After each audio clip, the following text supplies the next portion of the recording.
becomes painful. It becomes ugly. Even ugly. When taken outside of the context that God had intended it for. And there's this progression. You'll see how it becomes ugly, because it gets uglier and uglier because we don't leave it in check. And some of us kind of just stay right there, but sometimes it goes even further as it leads to impurity. And impurity is simply this, man. It's simply this. When pure things start to come across our life, when we start to look at pure things, they start to become tainted with impurity, the impurity of our own immorality, all right? And it starts to become impure. And then that leads to even more this word passion. And this context, this word passion, does not mean your passion for trucks or cars or my passion for tacos, all right? It doesn't mean any of that, all right? What this means is more of a twisted passion. It's a continual lust. A continual lustfulness for more and more. And this leads you into what is called evil desire. And to open up and unpack this phrase in its original meaning, it means simply this: to desire those things that you can't have that belong to somebody else, starting with somebody else's bedroom. Starting with somebody else's bed.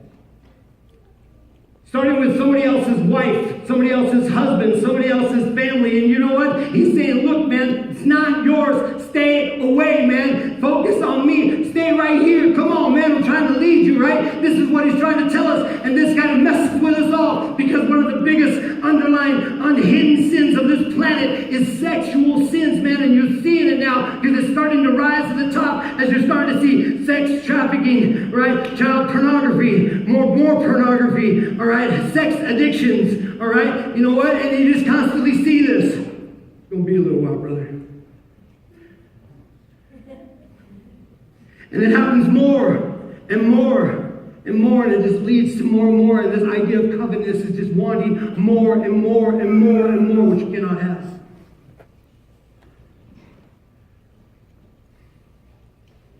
And it leads to what he calls idolatry. Idolatry is this all-consuming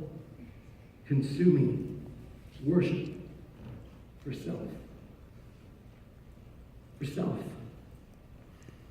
Because that's all we're really doing, man. It's just worshiping my own body, maybe worshiping the body of another, and then maybe another, and then maybe just on some pages because, you know what, I can't. And it goes crazier and crazier. And some people say, I got a problem, man. You know what I mean? I got a big problem. Let me just, I agree.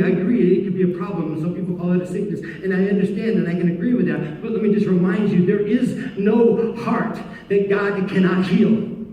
All right?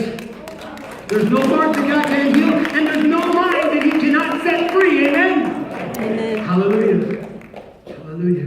When your life in Christ is intentional, God is intentional to empower your intentions. We used to live here, and some of us still kind of, we're in and we're out. You know what I mean? Some of us still work in that area. But he says, but now, let's go down to verse 8. He says, but now you must put them all away. And here's another progression. And we look at these as maybe little sins, but they're not real little. And when you think about it, this idea of anger and wrath and malice and obscene talk from your mouth. This idea of little sins. And you look at anger, man, is anger a problem? When anger is left unchecked, it becomes a huge problem. You see, he gives us a check in the scriptures when he says, be angry, but do not sin. That's what he tells us. It's okay to be angry, but don't sin. This idea of anger is left unchecked. Is when we get to our boiling point, and it leads us to what's next in the level, to this wrath, and basically it's rage.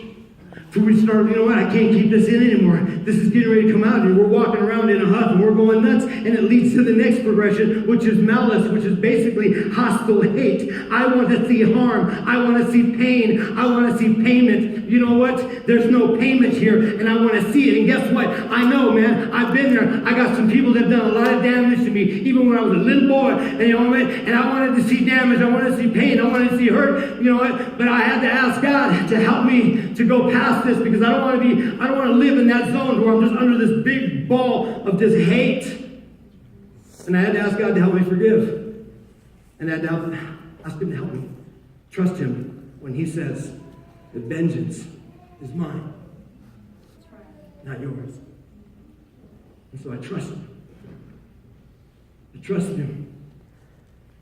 Because if we don't, it just goes further. Look what he says. It goes further. This hate and this hostile hate turns into slander. Then, not only do we want to do you harm, you want to do that person harm, but you want to get other people to harm them too.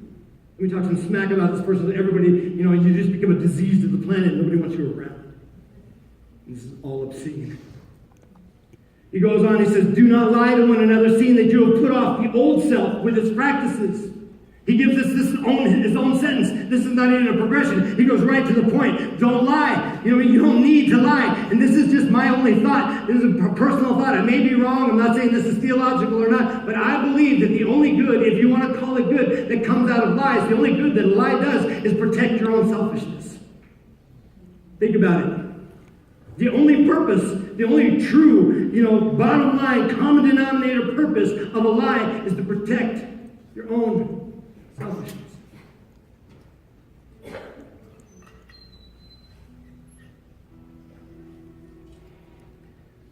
He says, put it away. Put off the old self. Take it off, man. It doesn't match the life of Christ that he has for you. He says, put it off, man.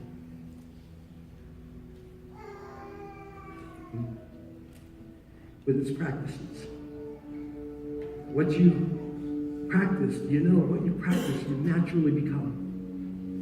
You naturally become what you practice. If you practice lying all the time, you become a liar. If you practice stealing all the time, you become a thief.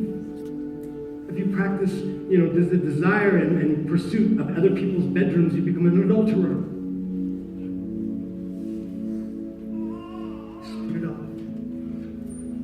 And then he beautifies. Well, we're going to go next week. He beautifies it. He says, and put on. Praise the God. Praise God. He gives us something to put on. Put on. Because we're stripping down to the core now. Right? We're on empty now. We got nothing. Praise the Lord. That's exactly what he wants. So now that you can put on, he says the new self, which is Jesus Christ, which is being renewed in the knowledge, in the image of its creator. And this takes intention. This takes determination. This is walking, not wandering. This is the order of life. And this takes input. There's a school in Berlin. It's Berlin's Academy of Music, is what it is. And almost 2 decades ago, they were doing a study. They began a study with some little kids. There's a study about musicians.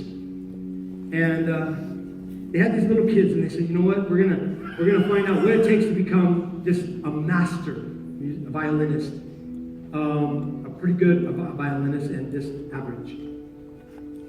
And so they started these kids real young, playing the violin, and up until the age of 8, their practice routine was pretty much the same across the board. But at the age of 8, their practices started to diverge in different areas. There were some practiced more than others, and some didn't practice hardly at all, but still were practicing. And after the age of 20, they logged in all of their practice hours. And the ones that were just average ended up practicing about 4,000 hours between that age and 20. And the ones who were very good were average practicing about 8,000 hours between that age and 20. The ones who were elite, all right, the elite violinists ended up practicing 10,000 hours up until that age. Now, we're not discounting, natural ability, because that's always a factor. But practice, intention is very, very personal. There was a neurologist, his name was Daniel, anyways, I can't pronounce his last name. It's something, all right? But anyways, all right? He said, this neurologist, he said this, he was quoted as saying this, 10,000 hours of practice, he says, is required to achieve the level of mastery associated with being world-class expert. 10,000 hours.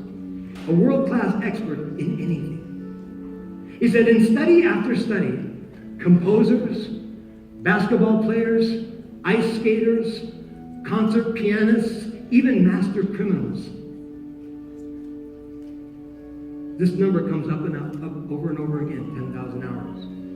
He says, no one has found a case in which true world-class expertise was accomplished in less time. It seems that it takes the human brain this long to assimilate all that it needs to achieve true mastery. It takes focus. It takes attention. Set your mind on the things that are above, not the things that are down here. Follow your heart to the love and embrace Jesus Christ. Again, our verse, therefore, as you have received Christ Jesus, the Lord, so walk in him. You see, we have an advantage over the 10,000 hours. And our advantage is Jesus Christ. We're empowered by God. Because remember, he said, we said this, when our life in Christ is intentional, God is intentional to empower our intentions. Our lives don't naturally gravitate to just doing all the things that God wants us to do. We don't naturally gravitate towards that. It takes an intentional walk, amen? We don't just wander in being this great person of God. It's intentional. And we get tired. And we get weary. In Isaiah chapter 40, verse 29, he tells us this. And this is where I get the second part of our phrase that God is intentional to empower our intentions. When we get tired, he says, he gives power to the faint. And to him who has no might, he increases strength. Amen? Here's what I want you to do this weekend. Here's what I want you to do this week. I want you to take notice of your intentions. Try to do it. Just be intentional about taking notice of your intentions. And ask the question. Ask the question. As you're taking notice of your intentions, where exactly am I wandering into? What exactly am I wandering into? What exactly am I walking in? It's very simple. A little exercise for us this week. Pay attention to our intentions. What am I wandering into because my heart and my mind are not set on Christ? And what am I walking into because I'm intentionally focusing on Jesus? Father, we give you the praise. We give you the glory. We give you the honor, Lord God, in the mighty name of Christ Jesus. Challenge us, Lord God. Empower us and strengthen us to be something different for your glory. Amen. Would you stand with us? Amen.